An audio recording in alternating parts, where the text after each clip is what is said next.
Hold on to your regs and zip up your wetsuit because we've got a real catch of a guest today at Teach Me to Dive. He's the one, the only, Woody Alpern. This man is so good at sharing his love for diving, he makes Jacques Cousteau look like a beach bum.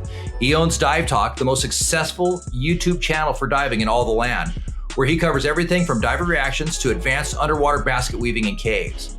Not only that, but did you know he's also an instructor trainer, which means he trains other instructors to be as cool as he is. And if that's not impressive enough, he has a super progressive view on scuba education. He believes that before you can ever dive into the water, you have to dive into your own mind and really explore your innermost reasons for diving. I promise the ending will be more satisfying than seeing a hammerhead shark on your first dive of the day, so stick around all the way to the end. And be sure to hit that subscribe button and become a VIP member of Teach Me to Dive Squad. It's like being let past the virtual velvet rope.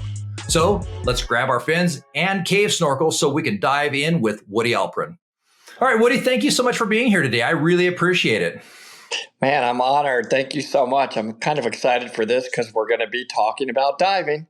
You know, right? That's any dive talk. day talking about diving. I think we all need to have one of those jars on our table that we have to put a quarter in. Every time we talk about diving, when somebody didn't ask, we have to put a quarter in and we'll all be rich.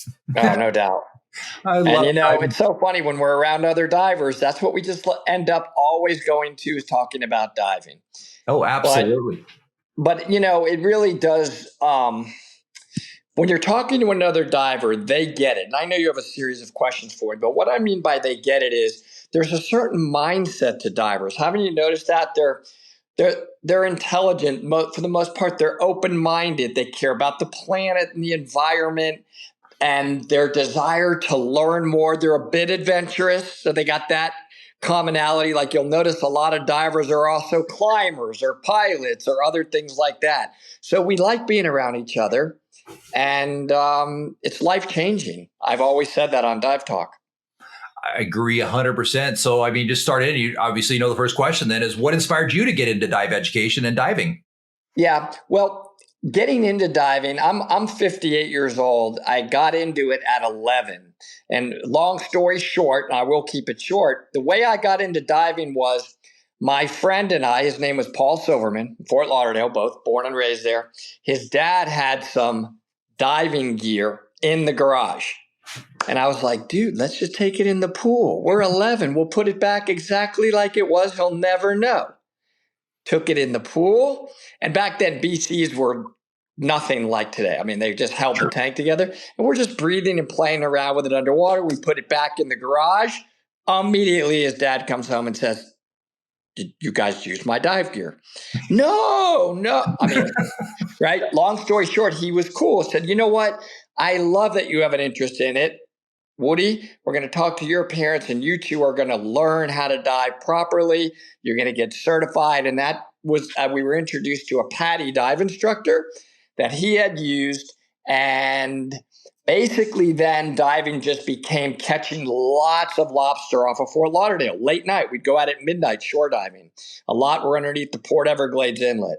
Now, what happened was about 15 years ago, I was very fortunate and sold a big investment management firm that I had owned, and it freed up a lot of my time. So I said, you know what? I want to give back. I like teaching. I like speaking. My gig before that had been Financial Talk Radio. So that said, I want to be an instructor. So I went through the PADI, I think it was called IDC. That's what PADI called their instructional development class, became a PADI instructor, moved up through the ranks, ultimately all the specialty classes I was teaching. And then the end of that story is I am now an instructor trainer for both SSI, but I recently have started doing mostly teaching for IANTD. I like the independence of that. And I'm even an instructor examiner for IANTD. I have moved more and more over the years into the tech side. So I really do now focus on that. But I got to tell you, my favorite moment is the first moment you take a student underwater in the pool. And for the first time, they're breathing underwater. And they actually learn that I'm going to teach you how to do nothing. That's my slogan as an instructor. My goal is to teach you how to do absolutely nothing and relax and have fun. If I accomplish that, you're going to be a great diver. And I agree completely. And I had the most interesting experience. I finished doing a ice diving certification course, and one of my students actually got out of the water, was so excited he ran over and hugged me. Thank you so much. And it's like, yep, this is exactly why we do it. We take them underwater and we teach them neat stuff to do nothing. And I love that. I love that a lot. And if you don't mind, I'm probably going to steal that. So teach you to do nothing, man. And you know that whatever you want to define as good divers are divers that are experienced. That's a better word. You'll notice that they really are doing a lot of nothing. It's just chilling. And then their breathing shuts down. They can really be mindful only of their breath. They can enjoy the environment they're in. I dive to chill. I love that. So what are your Diver React videos? They've been a huge success on YouTube. What inspired you to start creating that type of content? And what's been your experience with it? I had been doing a lot of stuff on my own, just like live Facebook. Every time I would go out on a dive boat, I'd just jump on Facebook and go live on that. And my Facebook audience just kept growing and growing. Gus was my student. He was actually started with me. I think he was like maybe advanced open water recreational when he started with me. I brought him all the way up through rescue diver. Then I was, through instructor, and then I taught him on KISS rebreather. I mean, he's surpassed me now. He's better. Whatever the word better is, he's like said goodbye to the instructor, and I think he's just phenomenal. So what inspired me to go further is actually at that point, Gus said, I've done a lot of stuff on YouTube in the past, teaching classes and so forth for Microsoft. He's like a Microsoft expert. We could bring this together. And since you're already talking a lot about diving all the time on Facebook, why don't we do our own channel? We actually started as a podcast. Mm-hmm. So we were not a YouTube channel to begin with. It caught on rather quickly. And I often say, I think the reason Dive Talk took off is because we are entertainers first. It fits with what I was telling you, Ben. Like, I want to have fun even on Dive Talk. So we do add shock value. We do in the React videos want to talk about crazy stuff that's happened with diving, or really fun stuff, or really bizarre stuff. We're entertainers first. Don't come to our channel to be like taught serious. This is, macho serious tech diving. Come to our channel, and maybe you're going to laugh. Maybe you're going to cry. You're going to not know that you're learning. We're going to introduce safety and learning without you even being aware of it, by you having fun watching us, laughing, crying, whatever, being entertained. And then we can get you to have a learning lesson from those videos at the same time. So you'll hear Gus say the same thing. We are entertainers, but then we sneak in learning without them even knowing it. That's the key. That's why I think, because I'm far, far, far from whatever one of the world's greatest divers are, right? There's so many, unbelievable people out there. So it's more about that. Oh, especially in your neck of the wood, the caliber of divers in that Florida through, oh my goodness, there is some greats there. So why compete with them, but just at least sit at their feet and enjoy. So what I'm getting from it is that your type of education in your channel is that you're really trying to Mr. Miyagi this, except without having to actually do hard work doing it. It's enjoyable, and all of a sudden, bam, you got it. I've just knowledged you up. Yeah. I mean, it resonates. People can feel it on their, people can feel when you're real, and they can feel if you're having fun and so forth. Now, you've got to be able to stomach on YouTube the critics, right? There are critics that will beat me down or beat Gus down, or I don't like the way you said this or that. And that's okay. That's part of it as well, So we don't expect everybody to agree with what we're saying. We're not trying to convince you that what we say or what we believe or what we do is the only way. And that's a very big topic you'll hear us say over and over in Dive Talk. There are many ways to approach diving. It depends on the type of diving, the type of gear, what you want to do. Mm-hmm. And we're giving an opinion, and hopefully you're getting some benefit out of it. But by no means do we ever want people to feel like, that's it, man. You either listen to us, do it our way, or there's no other way. and it's working. It's working really well. Absolutely, it's working. They're 246,000 subscribers strong. That tells me absolutely that you must have a message, because you don't get there by accident. You get there with good quality. So talk about that for a little bit. You've got the Dive Talk Network, and you said it kind of happened rather quickly, but how did that come about? I mean, that's pretty amazing story, I think.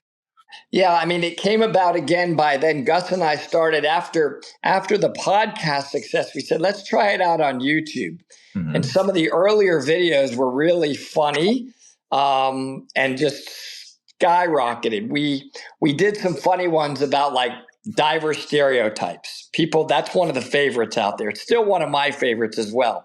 All the different diver stereotypes. You got the guy or girl that's wearing every piece of gear ever made to man before they jump in the water, or the one that sneaks off and doesn't tip, or the I know it all. If you say something and I overhear you, I jump in and I know everything and that and that. And people love that. That one really gained us a lot of subscribers. The one video that is still one of the most popular is the one that I actually reacted to, was the Yuri Lipsky story, where he tragically died by going too deep in that dive site over in Egypt, not realizing that. So, death or tragedy tends to be very, very popular. Then we also had some big collaborations. Mr. Ballin, some say B. Allen, some say Ballin. It's very big on YouTube. He was a diver in the military, and he basically does a lot of reaction videos himself. So he basically said, I like what you guys do. Come on with me. And we got exposed to his 5 million subscribers. So various things led to that. Various things led to it ramping up quickly, and believe me, Ben, I'm not kidding you. I do still shake my head. I can't believe it either, but I'm grateful and I'm honored, and I feel a sense of responsibility now because of it. We've got to do the right things with it. I've appreciated that about you. You've definitely been humble about this and appreciative. And I mean, it's no small thing to get to that 246,000 point and have as many followers as you do. But the fact that you realize that it's an amazing thing to have somebody, I mean, just to take in an open water class, I think that's a great example, to have somebody trust you to take them underwater. And then later on, after you've certified them, to come back and say, hey, can I dive with you? And have that trust. That's a huge, amazing thing.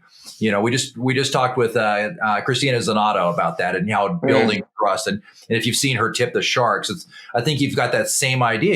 You've taken a large group of individuals and you've tipped them, and they've trusted you enough to tip them and listen to you. I mean, that's an amazing thing. So good job on that. So the Dive Talk Network has connected a lot of divers around the world. Can you talk to us a little bit about that connection and what that looks like? I think that's my favorite part. People often ask me, what keeps me going with Dive Talk?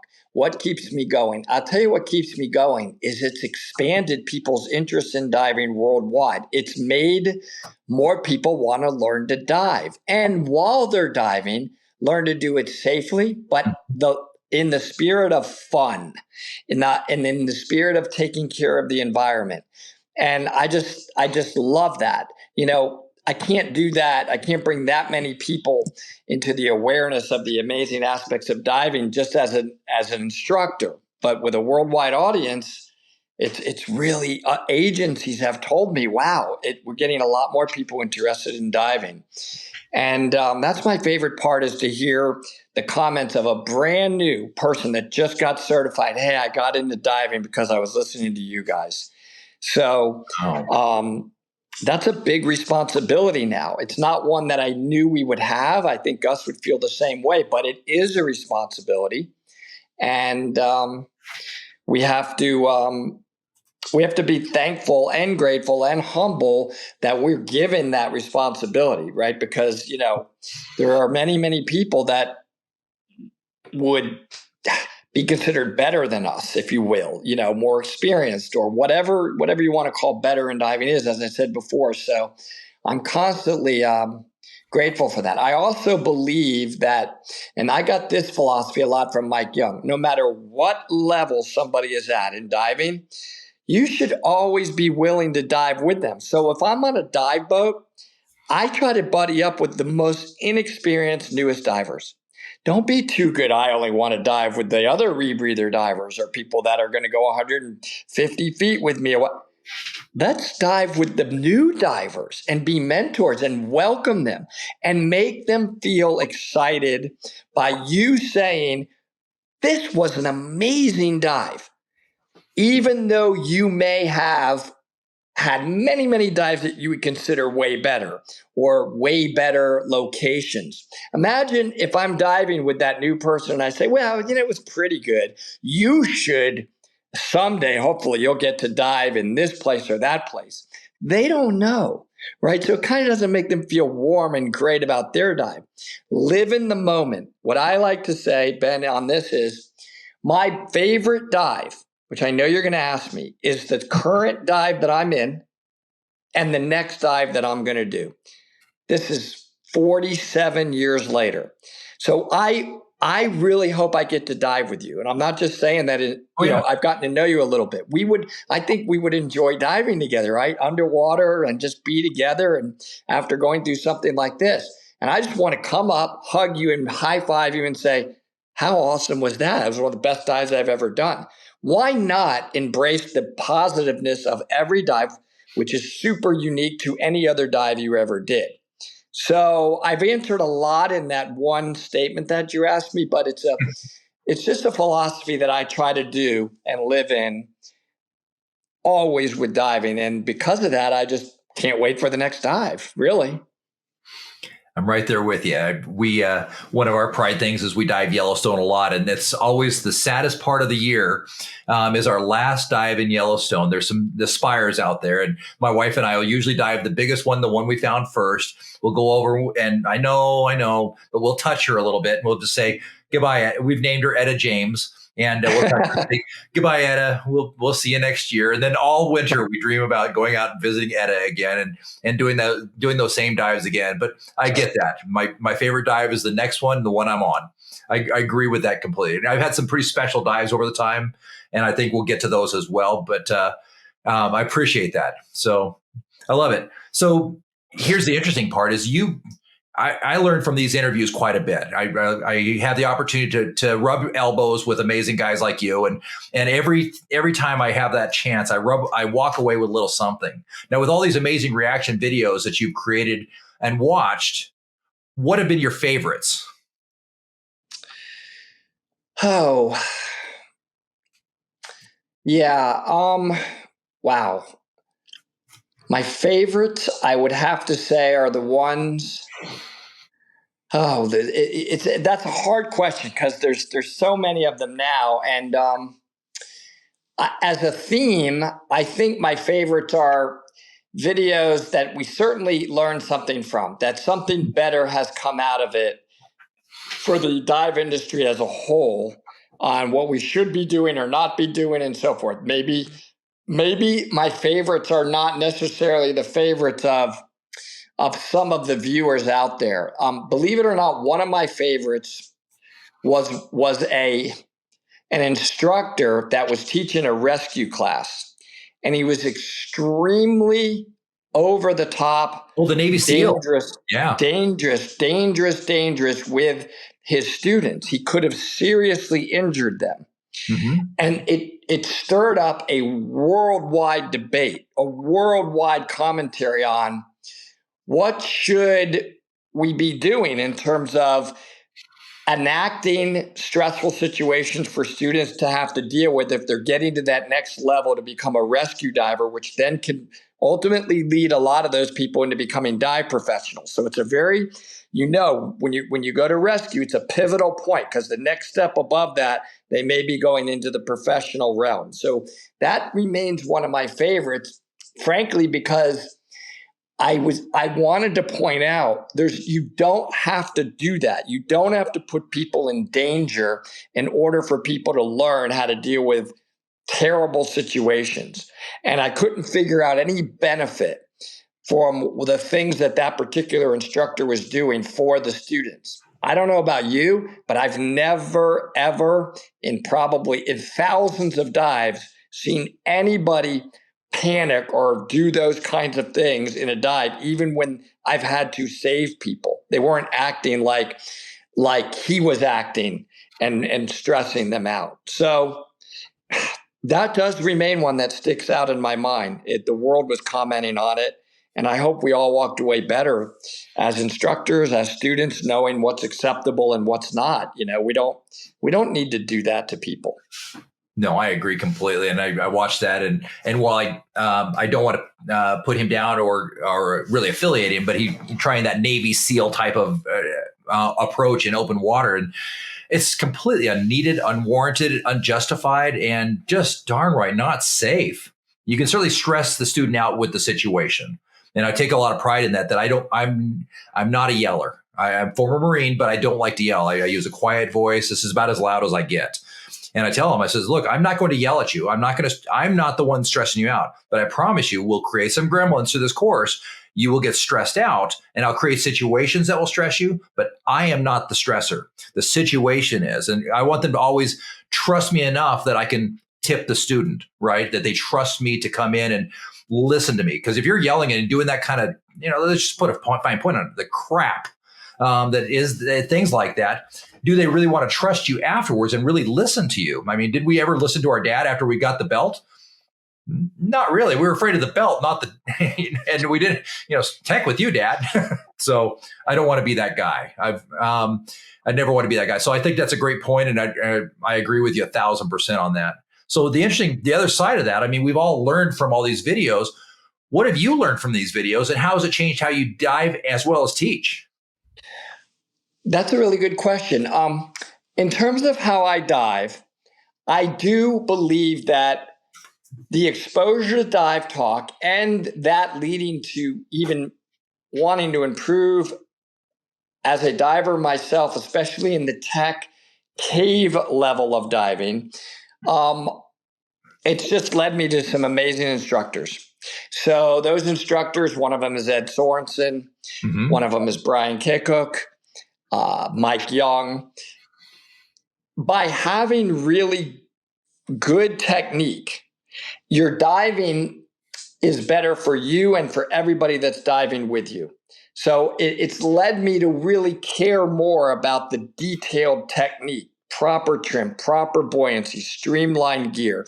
Before that, I was a little bit like, oh, that's a little bit arrogant. It's a little bit, you don't really need that.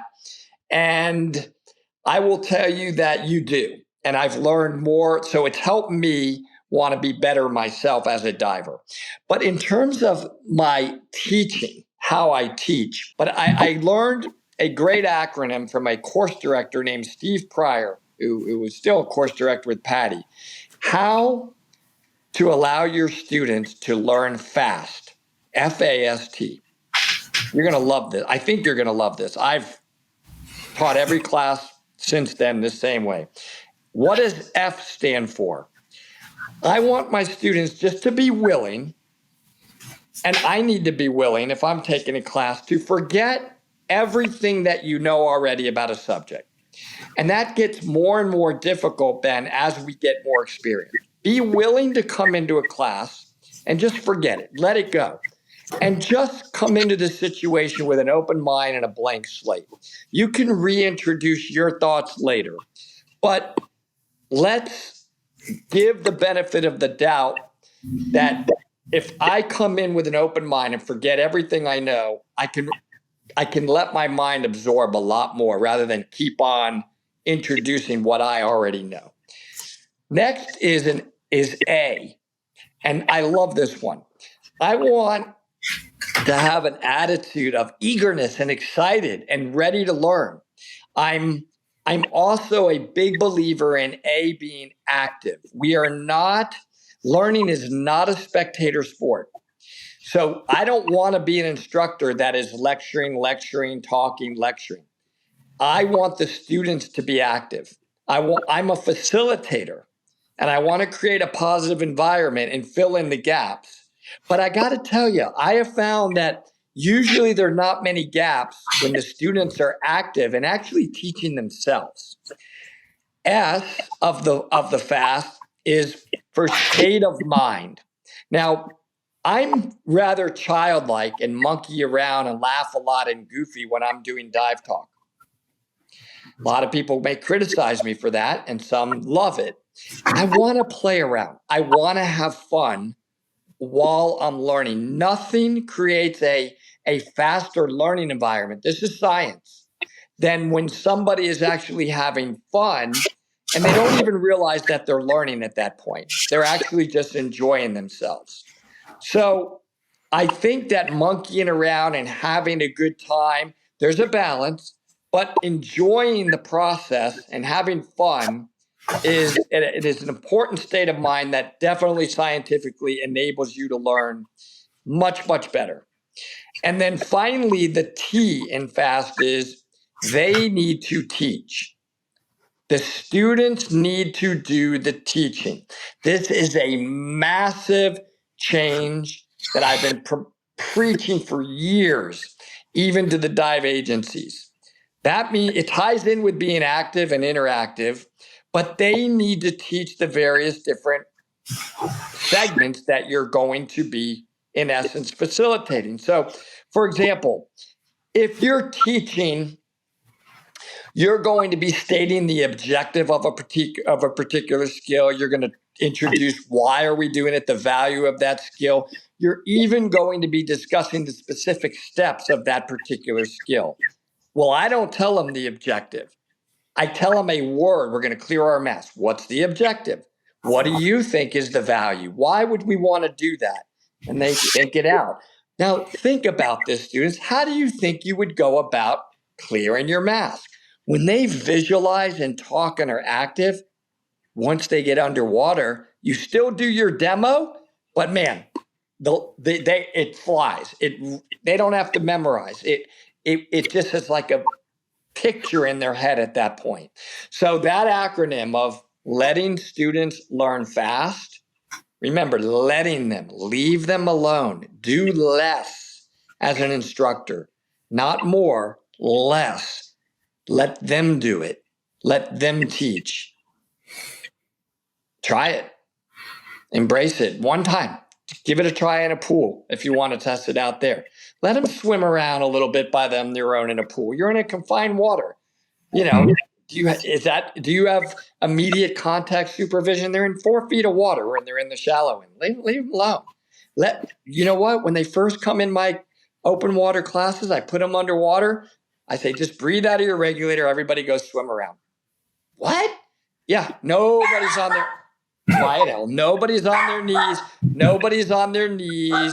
Nobody's ever not neutral. They were always moving in a class, swimming around neutral. And then you just taught neutral buoyancy. That is truly amazing, Woody. And I'm going to stop us right there for part 1 of this interview. Now, today we covered a lot about teaching with Woody.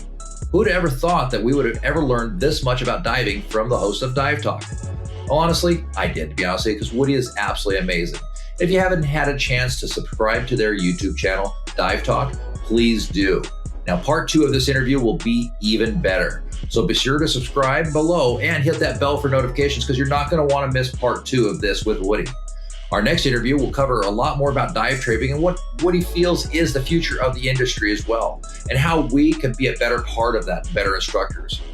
We're also going to get a lot more. Now, again, my name is Benjamin Hadfield. I'm a technical diving instructor with Teach Me to Dive, connecting divers with quality instructors, dive shops, dive locations, and dive agencies for training. I'll see you next time.